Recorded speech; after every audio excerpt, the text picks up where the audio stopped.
Praise the Lord. Hallelujah. கர்த்தருக்கு மகிமை உண்டாவதாக.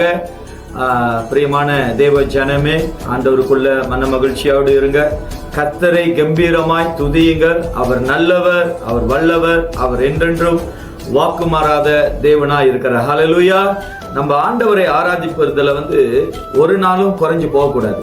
இன்னைக்கு நிறைய இடங்கள்ல ஆண்டவரை ஆராதிக்கிற நாள்ல, தேவனை துதிக்கிற அந்த நேரத்துல மற்ற காரியங்கள், மற்ற சூழ்நிலைகள், மற்ற சரீரத்தில் வருகிற பலவீனங்கள் வரும்போது அந்த துதிகளை ஏறெடுக்க முடியாமல், அந்த நேரங்களை ஆண்டவருக்கு செலவு பண்ண முடியாமல் போகிறதை நாம் காணலாம். ஆனாலும் உங்களுக்கு நான் ஒன்னு சொல்லுகிறேன், ஆண்டவருடைய வார்த்தையின் மேல நீங்கள் நம்பிக்கை உள்ளவர்களா இருந்தீங்கன்னா, எந்த சூழ்நிலை வந்தாலும் கர்த்தரை துதிக்கும் போது, ஆண்டவரை நீங்கள் மகிமைப்படுத்தும் போது, அங்க தேவன் உங்களுக்குள்ள அவர் பெரிய மகிழ்ச்சியும் அவருடைய மகிமையும் நம்மளுக்கு தருகிற தேவனா இருக்கிறாமே.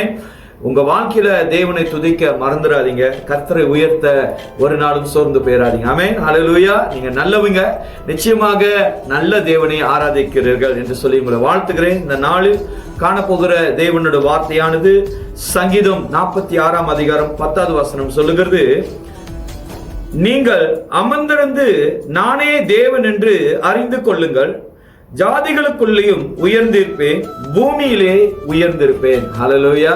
இன்றைக்கு பாருங்க, ஆண்டவர் நம்ம தேவன் பெரியவர் என்று நம்ம அமர்ந்திருக்கிறோம்.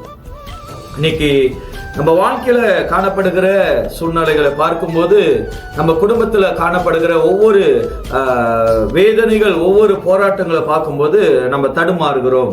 ஆனா வசனம் சொல்லுகிறது, அமர்ந்திருங்க, நம்ம தேவன் பெரியவர். ஹல்லேலூயா. நம் காரியங்களை தேவன் வாய்க்க செய்வார். இன்னைக்கு நம்பிக்கை இல்லாதவர்கள் தான், நம்பிக்கை அற்றவர்கள் தான், அவிவிசுவாசிகள், அவிவிசுவாசமாய் எண்ணுகிறவர்கள் தான் சொந்த பலத்தை நாடி, சொந்த காரணங்களை பேசி பல விதமான குழப்பத்துல போவார்கள். இதே தேவனுக்குள்ள அமர்ந்திருக்கிறவர்களை நீங்கள் பார்க்கும்போது அவங்களுக்குள்ள தேவ சமாதானம் இருக்கும். இன்னைக்கு அநேக முகத்துல தேவ சமாதானத்தை காண்றது ரொம்ப அரிதா, ரொம்ப குறைவா இருக்கிறதுக்கு காரணம் என்ன?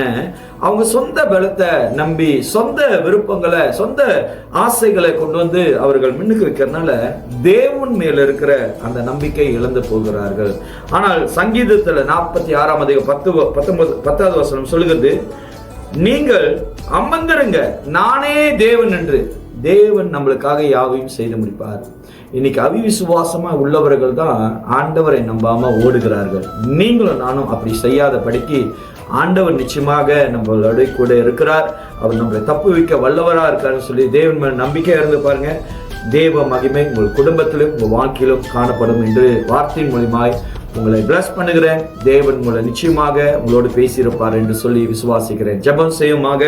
தகப்பனே, 46 அதிகாரம் சங்கீதம் 10வது வசனத்துல சொன்ன வார்த்தைகள் ஒவ்வொரு இருதயங்களையும் பேசப்படுவதாக. எரிச்சல், கோபம், ஆண்டவரை விரோதங்கள், பகைகள், சோர்வுகளை கொண்டு வருகிற எல்லா பொல்லாத ஆண்டவரை கிரைகளை விட்டு தேவ சமாதானம் ஒவ்வொரு உள்ளங்களும் மேலும் இறங்கி வரும்படி, அவர்கள் இருதயத்தை தேவன் பலப்படுத்தும்படி உங்களுடைய சமூகத்தில் ஒப்பு கொடுக்கிறோம்.